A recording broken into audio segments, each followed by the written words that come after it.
누가복음 21장 5절부터 36절까지 보시겠습니다.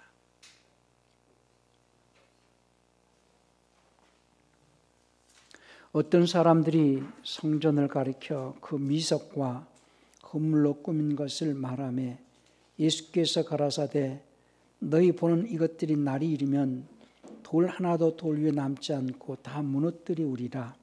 저희가 물어가로되 선생님이여 그러면 어느 때에 이런 일이 있겠사오며 이런 일이 이루려 할 때에 무슨 징조가 있사오리까? 가라사대 미혹을 받지 않도록 주의하라. 많은 사람이 내 이름으로 와서 이르되 내가 그러라 하며 때가 가까웠다 하겠으나 저희를 쫓지 말라. 난리와 난리의 소문을 들을 때에 두려워 말라. 이 일이 먼저 있어야 돼 끝은 곧 되지 아니하니라. 또 이르시되 민족이 민족을 나라가 나라를 대적하여 일어나겠고 저치 큰 지진과 기근과 전염병이 있겠고 또 무서운 일과 하늘로서 큰 징조들이 있으리라. 이 모든 일 전에 내 이름을 인하여 너희에게 손을 대어 핍박하며 회당과 옥에 넘겨주며 임금들과 관장들 앞에 끌어가려니와 이 일이 도리어 너희에게 증거가 되리라. 그러므로 너희는 변명할 것을 미리 영구치 않기로 결심하라. 내가 너희의 모든 대적이 능히 대항하거나 변박할 수 없는 구제와 지혜를 너희에게 이라. 심지어 부모와 형제와 친척과 벗이 너희를 넘겨주어 너희 중에 몇을 죽이게 하겠고 또 너희가 내 이름을 인하여 모든 사람에게 미움을 받을 것이나 너희 머리털 하나도 상치 아니하리라. 너희 인내로 너희 혼을 얻으리라. 너희가 예루살렘이 군대들에게 에워싸이는 것을 보거든 그 멸망이 가까운 줄 알라. 그때 유대에 있는 자들은 산으로 도망할지며 성내에 있는 자들은 나갈지며 촌에 있는 자들은 그리로 들어가지 말지어다. 이 날들은 기록된 모든 것을 이루는 형벌의 날이니라. 그 날에는 아이벤 자들과 젖먹이는 자들에게 화가 있으리니 이는 땅에 큰 환난과 이 백성에게 진노가 있겠음이로다. 저희가 칼날에 죽임을 당하며 모든 이방에게 사로잡혀 가겠고 예루살렘은 이방인의 때가 차기까지 이방인들에게 밟히리라. 1월 성신에는 징조가 있겠고 땅에서는 민족들이 바다와 파도의 우는 소리를 인하여 혼란한 중에 권고하리라. 사람들이 세상에 임할 일을 생각하고 무소함으로 기절하리니 이는 하늘의 권능들이 흔들리겠습니다. 그때에 사람들이 인자가 구름을 타고 능력과 큰 영광으로 오는 것을 보리라. 이런 일이 되기를 시작하거든 일어나 머리를 들라. 너희 구속이 가까웠느니라 하시더라. 이에 비유로 이르시되 무화과 나무와 모든 나무를 보라. 싹이 나면 너희가 보고 여름이 가까운 줄을 자연히 아나니 이와 같이 너희가 이런 일이 나는 것을 보거든 하나님의 나라가 가까운 줄을 알라. 내가 진실로 너희에게 말하노니 이 세대가 지나가기 전에 모든 일이 다 이루리라. 천지는 없어지겠으나 내 말은 없어지지 아니하리라. 너희는 스스로 주의하라. 그렇지 않으면 방탕함과 술취함과 생활의 염려로 마음이 둔하여지고 뜻밖의 그날이 덕과 같이 너희에게 임하리라. 이 날은 온 지구상에 가는 모든 사람에게 임하리라. 이러므로 너희는 장차 올 이 모든 일을 능히 피하고 인자 앞에 서기에 합당히 여겨지도록 항상 기도하며 깨어있으라 하시니라. 아멘. 오늘 설교 제목은 항상 기도하며 깨어있으라 라는 제목으로 말씀을 전합니다. 하나님은 구원의 하나님이십니다. 구원의 하나님께서 예수님을 세상에 보내신 것은 세상을 심판하려 하심이 아니요 세상을 구원하려 하심이다 라고 요한복음 3장 17절에서 말씀하셨어요. 그래서 세상을 구원하시기 위하여서 삼위 중에 이류가 되시는 말씀님께서 사람으로 오셔서 십자가에서 인류를 위하여서 자신을 대속물로 주셨어요. 그래서 예수님께서 인류를 위하여서 대속을 이루시고 인류를 구원하신 세상의 구세주이십니다. 많은 사람들이 예수님이 세상의 구세주이신 것을 믿지 않고 또 믿는다 할지라도 믿는 자들만의 구세주라고 잘못 이해하고 있는 자들도 있어요. 그러나 예수님은 세상을 구원하신 구세주이시다. 여기서 구원이라는 얘기는 이 혼의 구원이고, 구원이라는 얘기는 원죄, 첫사람 아담이 진 원죄에서 구원이고, 다른 말로는 마귀에게서 구원이고, 마귀로부터 해방시켰다라는 거죠. 그리고 죽었던 우리를 살리셨다라고 에베소서 2장 1절에서 말씀하셨을 때에 뭐가 죽었느냐? 혼이 죽었고, 죽은 혼을 살렸다라고 할 때에 믿는 자들만을 살리신 것이 아니고 모든 자들을 살리셨다. 그런데 하나님께서 모든 자들을 살리셨다라는 것을 믿는 자가 있고 믿지 않는 자가 있다는 거죠. 그래서 에베소서 2장 1절에서는 제가 우리를 죄와 허물로 죽은 우리를 살리셨다라고 할 때에 그 우리라는 그 우리를 믿는 자들만의 우리라고 잘못 이해하는 경우도 있어요. 그 우리라는 것은 모든 자들을 대상으로서 우리를 살리셨다라는 거예요. 거기에서 또 뒷받침하는 말씀이 고린도후서 5장 15절에서 저가 모든 사람을 대신하여 죽으신 것은 산자들로 하여금 이랬기 때문에 모든 사람을 대신하여 예수님이 죽으셨다. 우리 고린도후서 5장 15절을 한번 볼까요? 고린도후서 5장 15절입니다. 저가 모든 사람을 대신하여 죽으심은 산자들로 하여금 다시는 저희 자신 위에서 살지 않고 오직 저희를 대신하여 죽었다가 다시 사신 자를 위하여 살게 하려 함이니라 그랬어요. 그러니까 저가 할 때 그 저라는 것은 예수님께서 모든 사람을 대신하여 죽으셨다라는 거예요. 그래서 모든 사람을 구원하셨고 모든 사람의 구세주. 그래서 예수님이 십자가에서 죽으신 것은 모든 사람을 대신하여 죽으셨다라고 요한 1서 2장 2절에도 말씀을 합니다. 저는 우리 죄를 위한 화목제물이니 우리만 위할 뿐 아니요 온 세상의 죄를 위하심이라 그랬어요. 온 세상의 죄를 위하셨다. 요한 1서 2장 2절에서. 그러니까 예수님께서 세상을 구원하러 오셨다.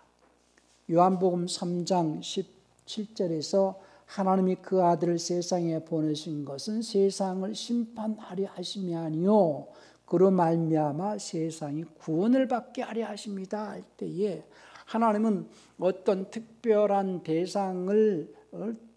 대상들을 두고 그들만을 사랑하신 것이 아니라 세상을 사랑하셨다. 세상의 모든 사람을 사랑하셔서 독생자를 십자가에 죽게 하심으로 모든 사람을 구원하셨다라는 거예요. 그 사실을 믿으라는 거예요.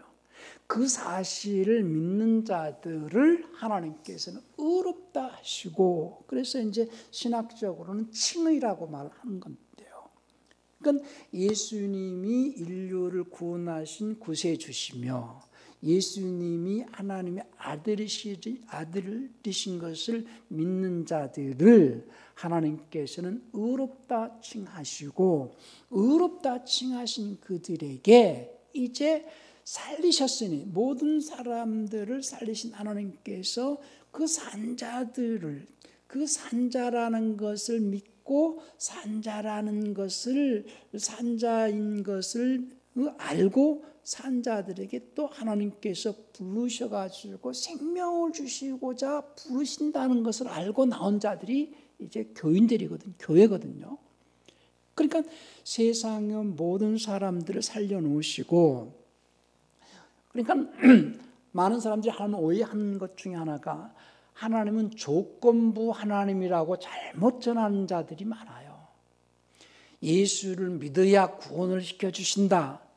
예수를 믿어야 되는 조건을 두고 구원을 주시는 분이 아니고 예수님을 믿든 예수님을 믿지 않든 하나님은 사랑의 하나님이시고 공평하게 모든 자를 사랑하셔서 모든 자를 위하여서 십자가에 예수님이 못 박혀 죽게 하셔서 모든 자를 살리시고 이제 산자인 것을 믿고 산자인 것을 믿는 그들에게 또다시 계속해서 생명을 지속적으로 공급해 주셔가지고 살렸으니 살려놓은 그들이 다시는 죽지 않게 하시려고 산자들이 지속적으로 살아갈 수 있도록 생명 주시려고 부르신다는 거예요. 생명 주신다고, 생명 주시려고 부르시고 그 부름 받고 나온 자들이 교인들이죠. 그러니까 우리가 찬송할 때도 부름받아 나선 이 몸 이렇게 찬송을 하는데 누구를 부르셨느냐? 예수님이 온 인류를 대신하여 죽으신 사실을 믿어라. 그리고 그 사실을 믿고 이제 내가 생명을 계속해서 줄 테니 나오라 라고 이제 부르신 자들, 그들이 이제 교인들이죠. 왜 부르셨느냐? 그들에게 생명을 계속해서 공급해 주시려고. 그럼 생명을 어떻게 공급해 주시느냐? 생명의 말씀을 주시겠다라는 거예요.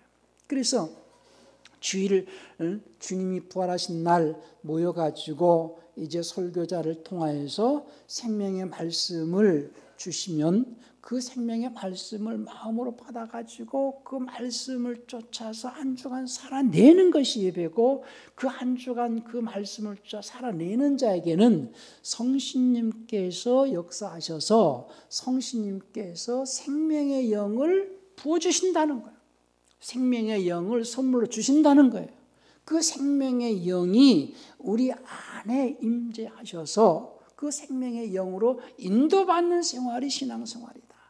그래서 그 생명의 영이 우리를 성전 삼고 임하고 그 생명의 영이 우리에게 생명을 공급해 주면은 그 생명으로 말미암아서 우리가 다른 표현으로는 성전으로 지어져 간다라고 표현하는데 그 생명의 영이 공급되었으면은 생명의 영으로 말미암아서 우리 인격이 하나님의 속성과 성품을 나타낼 수 있는 신격으로 변화해져 간다. 하나님의 아들의 성품으로 변화해져 간다. 그 변화해져 가는 삶을 다른 말로는 진리 가운데로 인도받는다 이렇게 얘기를 하거든요. 진리 가운데로 인도받는다. 그러니까 진리의 영이 우리를 진리 가운데로 인도할 것이고 그 진리의 영을 생명의 영이라고 말하는 것이고 그 생명의 영이 우리를 성전 삼고 임하여 가지고 우리가 성전으로 하나님이 거하시는 그 하나님의 성전으로 지어가도록 역사하신다는 거예요. 그래서 생명의 영으로 말미암아서 우리가 생명이 공급되어질 때에 그것을 우리는 생명의 영으로 인도받는다 할 때 진리의 영으로 인도받는다, 진리 가운데로 인도받는다 이렇게 말하는 거고 그렇게 인도받는 삶은 인격이 신격으로 변화해져 가는 삶을 사는 것이다 이렇게 말하는 것이고 그 인격이 신격으로 변화해져 가는 것을 다른 말로는 성전으로 지어져 가는 것이다 이렇게 말하는 것이고 그것을 다른 말로는 열매 맺어 간다 이렇게 표현하는 거거든요. 진리 가운데로 인도받는다. 생명의 영으로 인도받는 것은 진리의 영으로 인도받는 것이고 또 열매 맺어가는 것이고 성전으로 지어져가는 것이고 인격이 신격으로 변화해져가는 것이고 그것을 다른 말로는 천국을 가는 것이다 이렇게 표현하는 거거든요. 천국을 가는 것이다. 우리는 죽고 난 다음에 천국을 갈 것이다 라고만 생각할 것이 아니고 지금 우리는 죽음을 향하여서 간다. 그리고 죽음을 향해서 가는데 죽고 난 다음에 낙원으로 가서 부활 때에 부활해가지고 천국으로 간다. 그렇게 생각하고 있다면은 죽음을 향해서 가고 있다라는 것은 다른 표현으로는 천국을 향해서 가고 있는 거거든요. 모든 인간들은 죽음을 향해서 가고 있지만은 죽음 너머에 천국으로 가는 자들도 있고 죽음 너머에 지옥으로 가는 자들도 있는데 우리가 죽음을 향해서 간다는 것은 더 멀리서 보고 더 멀리 천국을 향해 가는 것인데 현재 천국을 향해 가는 자들이 되어야 된다는 거예요.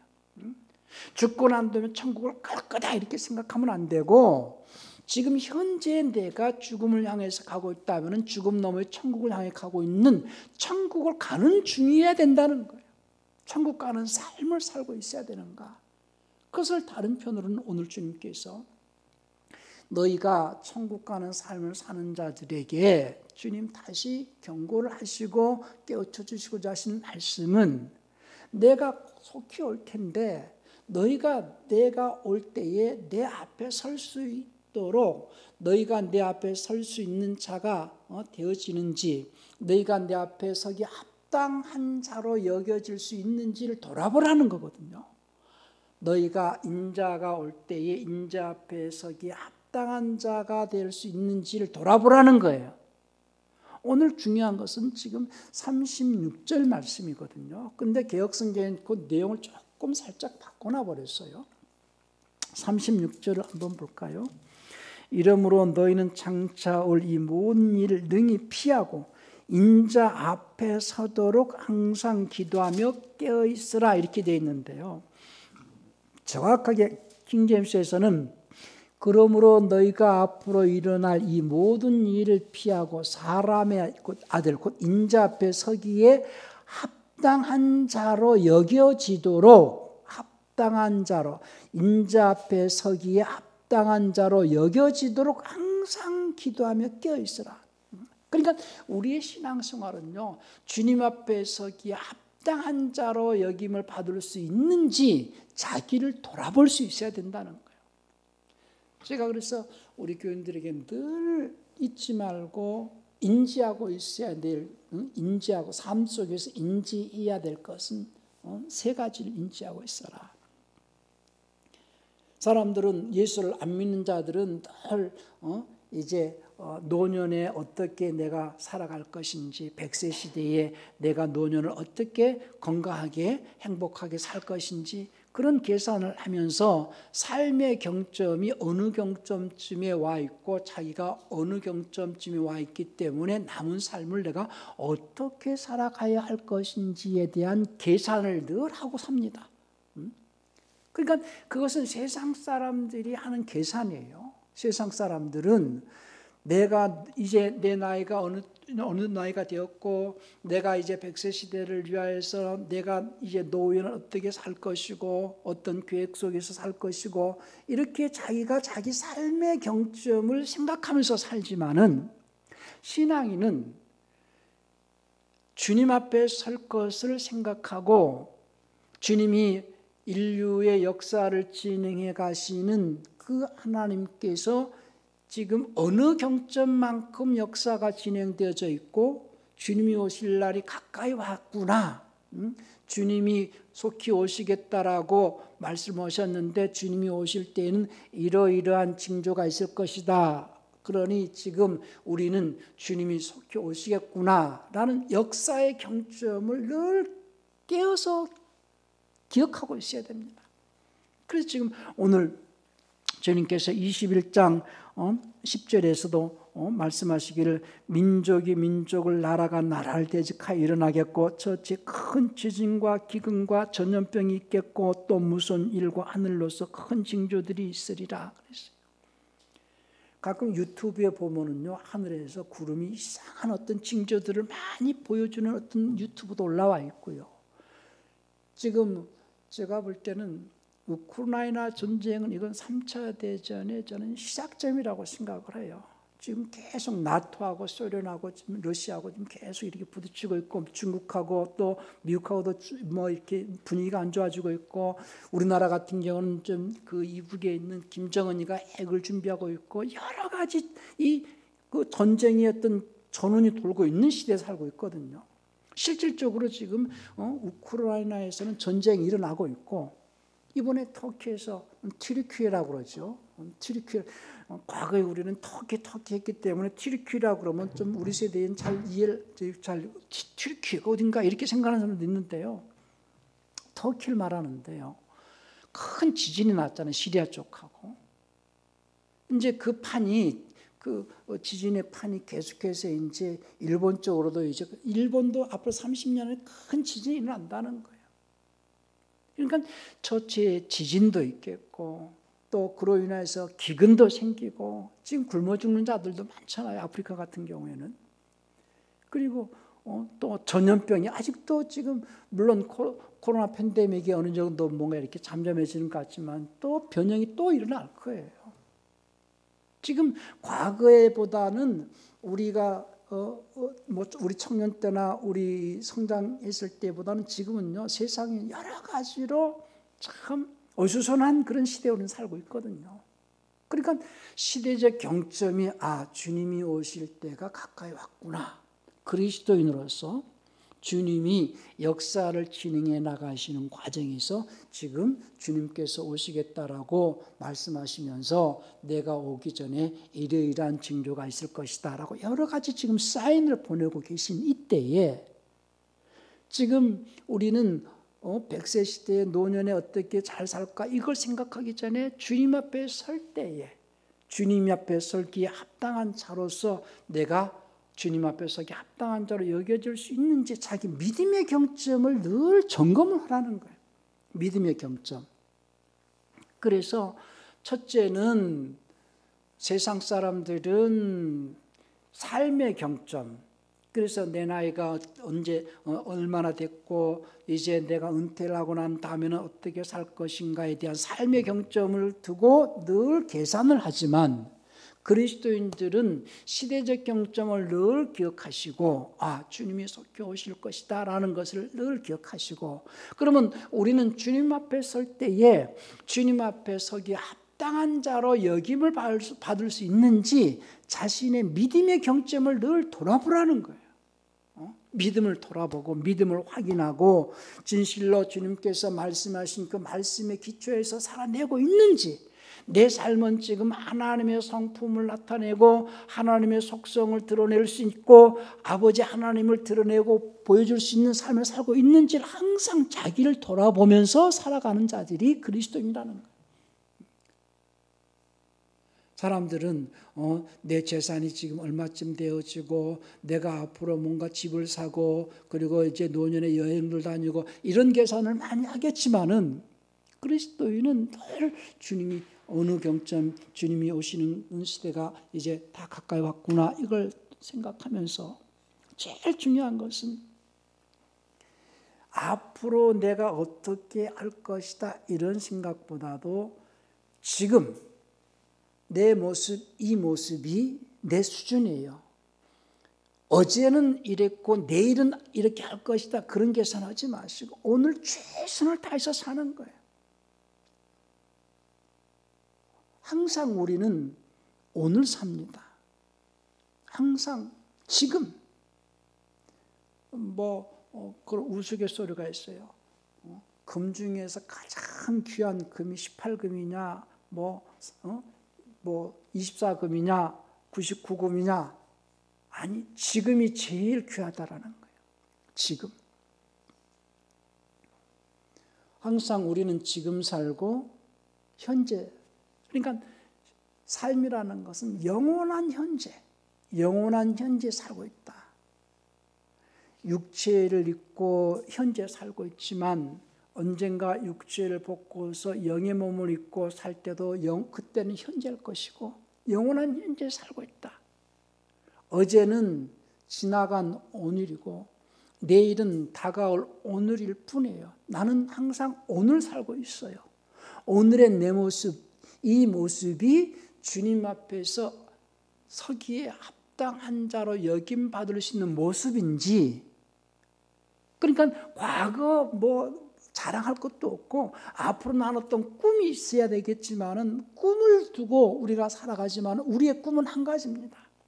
주님 앞에 설 때에 점도 없이 흠도 없이 평강 가운데 설 그 꿈. 그래서 내가 오늘 내 모습이 주님 앞에 서기 합당한 자인지 아니면 내 모습이 아직도 부족하고 아직도 내가 주님 앞에 회개해야 될 것 많고 변화해야 될 게 많다라고 한다면 부지런히 내 자신을 돌보고 내 자신이 주님 앞에 서기 합당한 자로서 내가 성장해 나가려고 애를 쓰는 그 사모하는 마음 늘 말씀을 붙잡고 나가며 그 말씀을 쫓아 행하려고 하는 그 마음이 중요하다는 거예요. 그러니까 신앙생활이라는 것은 과거에 예수님께서 십자가에서 돌아가시고 난 이후의 사람들을 과거 사람들은요 혼이 죽었지만은 이제 죽은 혼을 우리를 살리셨잖아요. 주님께서 그런 말씀하셨어요.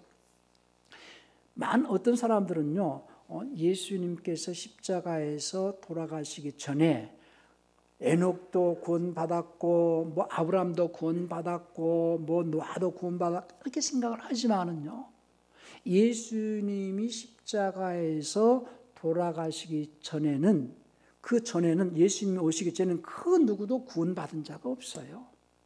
예수님이 오시기 전에는 그 누구도 구원받은, 전부 죽은 자들이죠. 그 죽었다라는 것은 혼이 죽었다.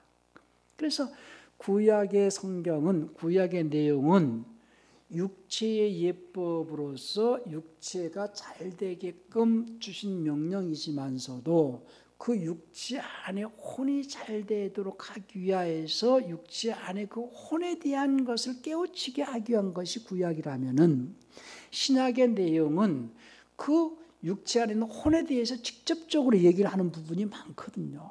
그러니까 주님께서 너희가 죽었던 너희를 살렸다라고 할 때에 그 살렸다라는 것은 혼을 살렸다라는 얘기거든요.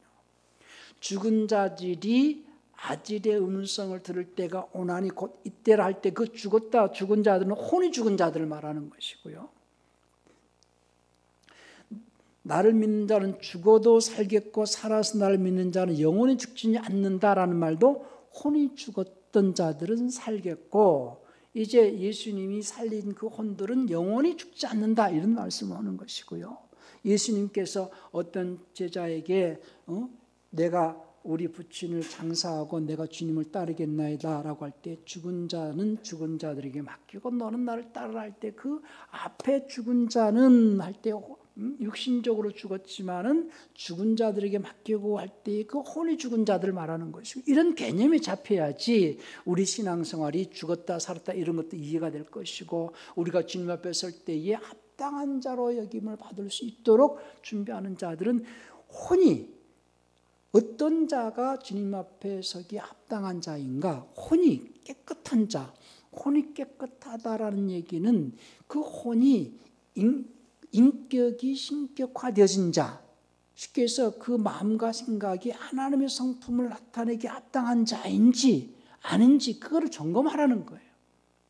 우리는 세상을 살아가면서 사람들과 이렇게 어울려 살 때에 시기도 있고 질투도 있고 원망도 있고 다툼도 있고 욕심이 있어가지고 자기 이익을 추구하면서 살아가잖아요. 그런데 그리스도인의 삶이라는 것은 항상 나보다 남을 낮게 여기면서 시기 질투 원망 분냄 이런 것보다도 하나님을 나타내기 위하여서, 하나님의 성품을 드러내기 위하여서 주는 자가 돼야 되고, 덮어주고 용서해주고 아껴주고 나보다 남을 낮게 여기주고 뭐 섬기는 자보다 성기를 받는 자보다 섬기는 자가 돼야 되고, 그런 주님의 말씀을 지켜내기 위해서 살아가는 생활이거든요. 오늘 주님께서 항상 기도하며 깨어있으라라고 말씀하시는 것은 어떻게 하도록 하기 위해서 항상 기도하며 깨어있으라 하시는 것이냐? 요 세 가지 경점, 시대의 경점, 인자가 올 때에는 이러이러한 징조들이 있을 것이다. 지금 이 시대에 꼭 말씀하시는 그런 말씀이에요. 여러 가지 징조가. 그러면은 이런 징조가 있을 때에 너희는 삶의 경점만을 생각하면서 노후 걱정하고 뭐 세상에서 집 걱정하고 그러지 말고 너희 믿음의 경점을 돌아보라 하는 거거든요. 내 믿음이 인자 앞에 서는 그날에 주님 앞에 서기에 합당한 자로 여김을 받을 수 있는지, 주님 앞에 설 수 없는 자인지 이것을 돌아보라는 거예요. 그러기 위해서 우리는 늘 성경을 가까이 하고 말씀에 자기 자신을 비춰보고 내가 말씀대로 살고 있는지, 세상에 젖어 살고 있는지를 한번 돌아보고 늘 깨어서 그것을 두고 기도하면서 내가 주님 앞에서 합당한 자인지 아닌지, 아니면 빨리 회개하고 또 그 주님 앞에 서기 합당한 자가 되기 위해서 말씀에 순종할 능력 얻기 위해서 또 기도하고, 그래서 항상 기도하라는 거예요. 우리는 항상 기도는 두 가지 목적을 가지고 하셔야 됩니다. 기도를 통하여서 자기 속에 죄를 토해내기 위해서 하는 것이 기도고, 자기 속의 죄를 발견하기 위해서는 늘 말씀을 묵상하고 말씀을 읽어야 되겠죠. 특히 신약 성경을 많이 읽으십시오. 신약에 있는 내용을 읽으면서 내 마음이 주님이 말씀하신 그 말씀대로 변화되어져 있지 않다면은 회개하시고, 첫 번째 기도는 회개와 그리고 그 말씀에 순종할 능력을 얻으려고 기도하는 거예요. 아무리 기도한들 순종하지 않으면은 큰 능력을, 주님의 그 능력을 맛볼 수가 없거든요. 기도의 목적은 여러 가지 가정의 어려운 문제를 놓고도 기도할 수 있고, 병을 놓고도 기도할 수 있고, 여러 기도를 하지만은 가장 중요한 것은 첫째는 회개요, 둘째는 말씀에 순종할 능력이요. 늘 그것을 기억하시기 바랍니다. 말씀에 순종하는 자 속에서 생명의 영은 역사하시고, 말씀에 순종하는 자 속에서 그 생명의 영으로서 병이 날 것이고, 그 말씀에 순종하는 자 속에서 하나님 역사하셔서 환경의 문제도 해결해 주실 거예요. 그렇기 때문에 자기의 당면한 문제들이 해결되어지기를 사모해서 기도를 하지만은, 첫 번째는 기도를 통하여서 자기 자신을 돌아보고 회개하며 순종할 능력을 얻고, 순종할 때에 문제는 해결해진다. 내 삶의 모든 문제들은 내가 불순종으로 말미암고 말씀대로 살지 않아서 생기는 문제라는 것을 항상 기억을 하시기 바랍니다.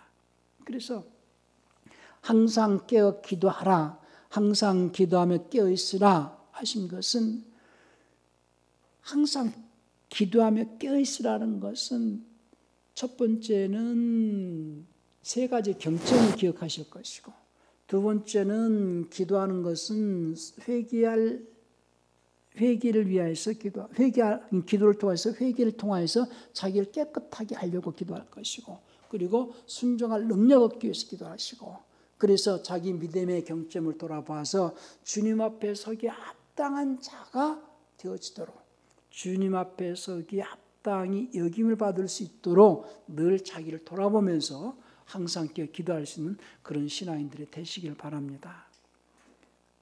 우리는 가장 두렵게 생각할 것이, 주님 앞에 설 때에 나는 주님께서 말씀하시길 나는 너를 모른다, 이것을 가장 두렵게 여길 수 있도록, 그래서 언제 어느 곳에 있든지 주님이 말씀하신 말씀을 묵상해 가면서 항상 깨어있는 저와 여러분들이 되시기를 바랍니다.